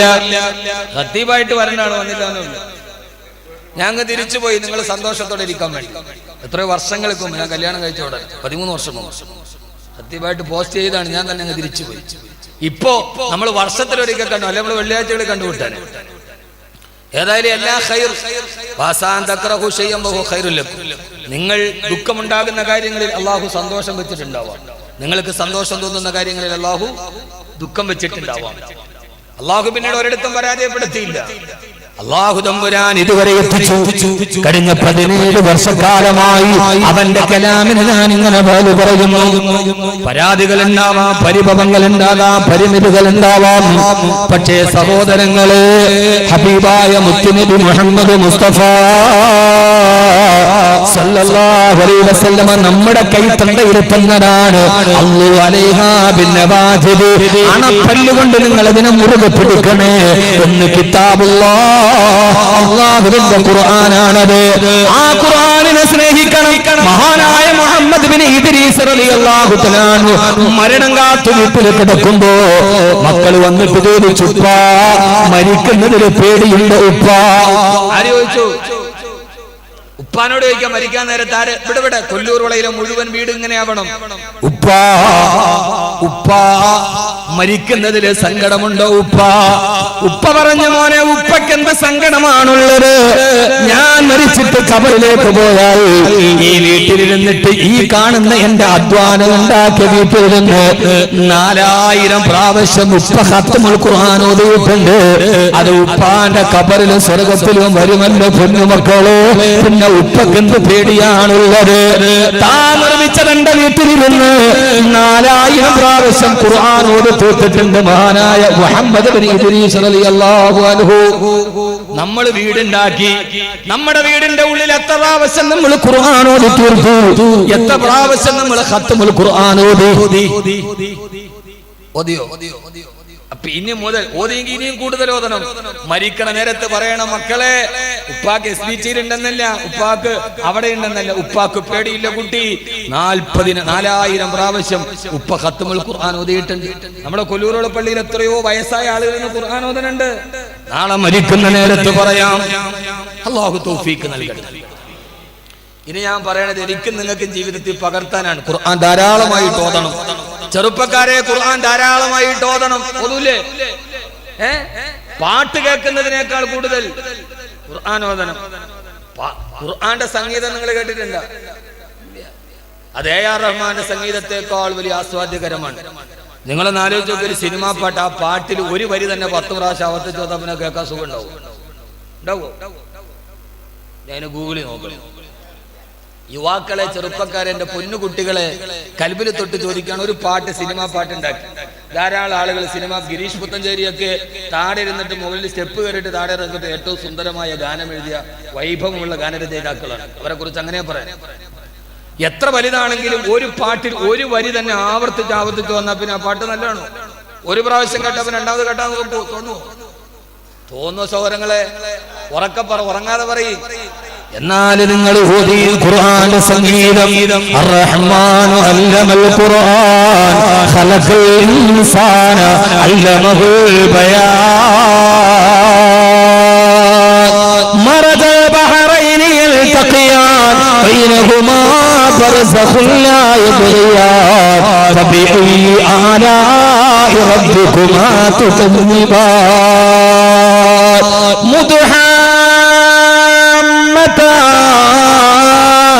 فبأي آلاء ربكما تكذبان فيهما عينان تجريان فبأي آلاء ربكما تكذبان. ഒരു ചെറിയ സൂറത്തിന്റെ ഇടയിൽ 34 പ്രാവശ്യം ഫബിഅയ്യി ആലാഇ റബ്ബികുമാ തുകദ്ദിബാൻ ആവർത്തിച്ച് വന്നിട്ട് അല്ലാണ്ട് ഖുർആൻ കേൾക്കാൻ ഇതേവരെ അരോധകത്വം തോന്നിയിട്ടില്ലല്ലോ. ഇന്ന് കൊല്ലൂറുകളെ പള്ളിയിൽ എന്നെ വിളിക്കാൻ വേണ്ടി ഇവര് പള്ളിയിൽ വന്നപ്പോ ശിഹാബുദ്ദീൻ ഫൈസിയാൻ ഇമാം, അല്ലാഹു ആഫിയത്തും ആരോഗ്യം കൊടുക്കട്ടെ, എന്നോട് പറഞ്ഞു സുബഹി ജമാഅത്തിന് പോലും 1400ഓളം ആളുകൾ ഇവിടെ പങ്കെടുക്കുന്നുണ്ട് ജമാഅത്തിന്. ആ സുബഹിയുടെ ജമാഅത്തിന് ഖിറാഅത്ത് അറിയാവുന്ന ഒരു ഹാഫിദ് നല്ല ശൈലിയിൽ സൂറത്തുർ റഹ്മാൻ ഓതിയാൽ ഇന്ന് കേൾക്കാൻ എത്ര ഇമ്പമാണ്. 32 പ്രാവശ്യം ആവർത്തിച്ച് വന്നിട്ട് വിരസതയിലല്ല മോനെ, ഇത് അല്ലാഹുവിന്റെ കലാമിന്റെ സംഗീതമല്ലേ. എത്ര പ്രാസത്തോടെയാണ് പറഞ്ഞത്. ഓരോ ആയത്തും അവസാനിക്കുന്നത് ഒരേ പ്രാസത്തോടെ. വന്നജുമി ഇദാ ഹവാ മാ വല്ല സാഹിബുകും വമാ ഗവാ വമാ യൻതിഖു അനിൽ ഹവാ ഇൻ ഹുവ ഇല്ലാ വഹ്യു യൂഹാ. ഓരോ ആയത്തും അവസാനിക്കുന്നത് ഇത്ര താളത്തോടെ പ്രാസത്തോടെ വന്ന നിന്റെ ഖുർആൻ ഇത് നിന്റെ ഹൃദയത്തിന്റെ സംഗീതമാവണ്ട്. നിന്റെ മക്കൾ ഈ ഖുർആനാവണ്ട്. അതുകൊണ്ട് എന്റെ പ്രിയപ്പെട്ട കൊല്ലൂർ വിളക്കാരെ, ഒരു ഖുർആന്റെ സമുച്ചയത്തിന് നിങ്ങൾ അടിത്തറപ്പാകണം. അല്ലാഹു ഏറ്റവും കൂടുതൽ അനുഗ്രഹിച്ച ഒരു നാട്, മുസ്ലിം മഹല്ലിലെ ഏറ്റവും വലിയ ജനസംഖ്യയുള്ള നാട്, ധാരാളം ആരിഫീങ്ങളും ആലിമീങ്ങളും നടന്നു പോയ നാട്, 40 വർഷത്തോളം ഒരേ ഒരു ഇമാം നേതൃത്വം കൊടുത്ത മിഹ്റാബ്. എവിടെയൊക്കെ എത്രയോ വർഷങ്ങളോളം ഒരൊറ്റ ഇമാം നേതൃത്വം കൊടുത്ത മിഹ്റാബാണ് കൊല്ലൂർ ജുമാ മസ്ജിദിന്റെ മിഹ്റാബ്. അല്ലേ? 40 വർഷത്തോളം ഒട്ടേറെ അപൂർവതകളും പ്രത്യേകതകളുമുണ്ട്. 50,000-ത്തിലധികം വരുന്ന ജനസംഖ്യകൾ, പോപ്പുലേഷനിൽ ഏറ്റവും വലിയ ജനസാന്ദ്രത. പോപ്പുലേഷൻ പഠിപ്പിച്ചത് തന്നെ ഖുർആനാണ്. യൂനുസ് നബിയുടെ ജനതയുടെ പോപ്പുലേഷൻ 1,00,000 ഒരു മഹല്ലിൽ 50,000 ജനസംഖ്യ തന്നെ പഠിപ്പിച്ചത് ഖുർആനായിരുന്നുവല്ലോ. അതുകൊണ്ട് ഇൻഷാ അല്ലാഹ് ഇവിടെ ഖുർആന്റെ സമുച്ചയത്തിന് നിങ്ങൾ അടിത്തറ പാകണം. അല്ലാഹു തൗഫീഖ് നൽകട്ടെ. ആമീൻ പറയീൻ. അവിടെ ഇരുന്ന് നൂറുകണക്കിന് ഹാഫിളീങ്ങൾ സനത് വാങ്ങിക്കട്ടെ. ആ ഖുർആന്റെ മന്ത്രം കേട്ടിട്ട് കബറിൽ കിടക്കുന്ന കബറാളികൾ അവര് രോമാഞ്ചത്തോടെ കേട്ടിരിക്കട്ടെ. മരിച്ചവർക്ക് വേണ്ടി ഓതാൻ വെച്ച ഏറ്റവും വലിയ ഗ്രന്ഥമാണല്ലോ ഖുർആൻ. ഇവിടെ നൂറുകണക്കിന് ഹാഫിളീങ്ങൾ, ഒരു ഹാഫിളിന് 40 പേരെ സ്വർഗത്തിലേക്ക് ശുപാർശ ചെയ്യാം. ആരുടെ മയ്യത്ത് കബറി വെച്ചാലും 3 ദിവസം കഴിയുമ്പോൾ അഴിഞ്ഞു പുഴുത്തു പോകും. ഒരു ഹാഫിളിന്റെ മയ്യത്ത് കബറിൽ വെച്ചാൽ പുഴു പോലും തൊട്ടുപോവില്ല. അവര് പോലും ബഹുമാനിക്കുന്ന ശരീരമാണ് ഹാഫിളിന്റെ ശരീരം. അല്ലാഹു തൗഫീഖ് നൽകട്ടെ. അതോടൊപ്പം തന്നെ നമ്മുടെ പെൺകുട്ടികളുടെ വിദ്യാഭ്യാസം, പെൺകുട്ടികൾ വഴിതെറ്റി പോകുന്നു. ഇന്നിവിടേക്ക് വരുമ്പോ ഒരു പിതാവ് എന്നോട് പറഞ്ഞ വാർത്ത കേട്ട് ഞാൻ അത്ഭുതപ്പെട്ടു പോയി. സ്വന്തം നെയ്ക്കായ ഫോട്ടോ എടുത്തിട്ട് ചെറുപ്പക്കാർ കയച്ചു കൊടുക്കുന്ന പെണ്ണുങ്ങളെ കുറിച്ച് നമ്മൾ വെറുതെ പ്രസംഗിച്ചിട്ട് കാര്യമില്ല. പ്രായോഗികതയിൽ നമ്മൾ എന്താണ് ചെയ്തത്? അവിടെ ഒളിച്ചോടി, ഇവിടെ ഒളിച്ചോടി, അവിടെ പോയി എന്ന് പ്രസംഗിക്കുന്നത് മാത്രമല്ല, 7ാം ക്ലാസ്സും മദ്രസയിൽ കഴിഞ്ഞ പെൺകുട്ടികൾക്ക് വേണ്ടി നമ്മൾ ആത്മീയപരമായി എന്ത് ശിക്ഷണമാണ് നടപ്പാക്കിയത്? ഇന്ന് പെൺകുട്ടികൾക്ക് 10ാം ക്ലാസ് കഴിഞ്ഞ പെൺമക്കൾക്ക് കേരളം കണ്ട ഏറ്റവും വലിയ ആത്മീയ ഭൗതിക വിദ്യാഭ്യാസ സമന്വയമാണ് സമസ്ത കേരള ജംഇയ്യത്തുൽ ഉലമ വിഭാവനം ചെയ്ത വഫിയ കോഴ്സ്. വഫിയ കഴിഞ്ഞ ഓഗസ്റ്റ് 4-ാം തീയതി മർക്കസ് തർബിയത്തുൽ ഇസ്ലാമിയ വളാഞ്ചേരി, അവിടെ 100 വഫിയകളാണ് സനതെടുത്തത്. അതിന്റെ പ്രസംഗത്തിന് വേണ്ടി അവര് തെരഞ്ഞു വിളിച്ചത് ഈ വിനീതനെയാണ്. നോക്കിയപ്പോ ഖുർആന്റെ അർത്ഥം പറയുന്ന ഹദീസ് കിതാബ് തുറന്നു വെച്ചിട്ട് അതിന്റെ അർത്ഥം മക്കൾക്ക് പഠിപ്പിച്ചു കൊടുക്കുന്ന വഫിയ. പൊന്നുമോനെ, നിന്റെ ഭാര്യ ഒരു വഫിയാണെങ്കിൽ ഞാൻ ചോദിക്കട്ടെ, പണ്ട് കാലത്ത് നമ്മുടെ ഉമ്മമാര് വീട്ടിലിരിക്കുമ്പോ മടിത്തട്ടിലിരുത്തിയിട്ട് നമുക്ക് പാട്ട് പറഞ്ഞു തരും, കഥ പറഞ്ഞു തരും, അല്ലേ? പറയാറില്ലേ? ആ ഉമ്മ കഥ അറിയാവൂ. കാക്കേ കാക്കേ പോകരുതേ, വാവാ കൂട്ടിനകത്താക്കാം, ചോറും കറിയും പോരെങ്കിൽ പാലും പഴവും ഞാൻ നൽകാം എന്നുമ്മമാര് പണ്ട് മുത്തശ്ശിമാര് ചെവിയിൽ പാടി തന്നിട്ടുണ്ട്. അന്നത്തെ ഉമ്മമാർക്ക് കാക്ക മുത്തശ്ശിയുടെ കഥയേറിയൂ, നീലക്കുറുക്കന്റെ കഥയേറിയൂ.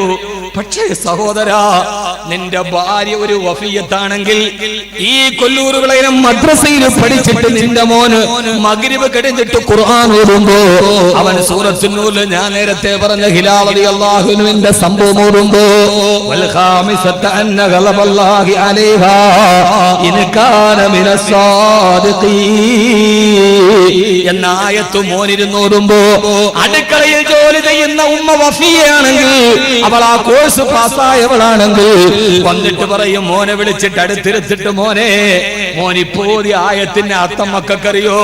അറിയില്ല ഉമ്മ. എന്നാ മക്കൾക്ക് ഉമ്മ ഒരു കഥ പറഞ്ഞു തരട്ടെ മുത്ത്. പറയുന്ന ഉമ്മ, പണ്ട് മക്കയില് ഹിലാൽ ഇബ്നു ഉമയ്യ എന്നൊരു സഹാബി ഉണ്ടായിരുന്നു, സഅദ് ഇബ്നു ഉബാറ എന്ന വേറൊരാളും ഉണ്ടായിരുന്നു. രാവിലെ ഈത്തപ്പഴ തോട്ടത്തിൽ പോയിട്ട് തിരിച്ചു വന്നപ്പോ അദ്ദേഹത്തിന്റെ വീട്ടിൽ വലിയ പ്രശ്നം ഉണ്ടായി. അദ്ദേഹം കരഞ്ഞിട്ട് റസൂലുള്ളാഹിയുടെ അടുത്ത് പോയി, മുത്തേ നബി തങ്ങളോട് കഥ പറഞ്ഞപ്പോ അടി കിട്ടുമെന്ന് നബി തങ്ങൾ പറഞ്ഞു. ഇങ്ങനെ സ്വന്തം മക്കളെ ഖുർആൻ ഓതുമ്പോ ആ ഖുർആന്റെ ആയത്തിന്റെ അർത്ഥം മടിയിലിരുത്തി പറഞ്ഞിട്ട് മക്കൾക്ക് ദീൻ പഠിപ്പിക്കുന്ന പെൺമക്കളെ സൃഷ്ടിച്ചാലല്ലാതെ ഇനി നമ്മുടെ പെൺമക്കള് സന്മാർഗത്തിന്റെ വഴിയിലൂടെ നടക്കില്ല. അല്ലാഹു അതിനു വേണ്ടി ജീവിക്കാൻ തൗഫീഖ് നൽകട്ടെ. പറഞ്ഞ മനസ്സിലായോ? വഫിയ എന്ന് പറഞ്ഞാൽ വേറെ ഒന്നുമില്ല, 10ാം ക്ലാസ്സിന് 5 വർഷത്തെ കോഴ്സ്. ആ കോഴ്സിൽ ഖുർആനും തഫ്സീറും പഠിക്കും. അല്ലാഹു തൗഫീഖ് നൽകട്ടെ. കൊല്ലൂർ വിളക്കാർക്ക് എന്തുകൊണ്ടാ ആ വടിയിലൊന്ന് ചിന്തിച്ചുകൂടാ? അൽഹംദുലില്ലാഹ്, ഹിഫ്ള് അതിന്റെ തുടക്കമാവട്ടെ. അല്ലാഹു തൗഫീഖ് നൽകട്ടെ. നിങ്ങളുടെ സമ്പത്ത് കൊണ്ട് നിങ്ങൾ മരിച്ചാൽ നിങ്ങൾക്ക് വേണ്ടി ഓരാൻ ഹാഫിളീങ്ങൾ ഇഷ്ടം പോലെ ഇറങ്ങട്ടെ. അല്ലാഹു തൗഫീഖ് നൽകട്ടെ. ഒരു സഞ്ചാരി പറഞ്ഞതാണ്, തുടങ്ങിയോ? പണി തുടങ്ങിയല്ല, പൂർത്തിയാക്കേണ്ട സമയം തന്നെ കഴിഞ്ഞു. ഞങ്ങൾ പൂർത്തിയാക്കിയെന്നേ നിങ്ങൾ പറയാവൂ. ബന്ധമില്ല. അള്ളാഹു പൂർത്തിയാക്കാൻ തൗഫീഖ് നൽകട്ടെ. ഞാൻ ഒരു മിടുക്കും പറയില്ല, വല്ലാഹി ഒരു മിടുക്കും ഞാൻ പറയില്ല. ഞാൻ എന്റെ നാട്ടിലൊരു വലിയ സ്ഥാപനം തുടങ്ങുന്ന ഒരു ഖുർആൻ വില്ലേജ് നിങ്ങൾ പൂർത്തിയാക്കാൻ വേണ്ടി ദുആ ചെയ്യും.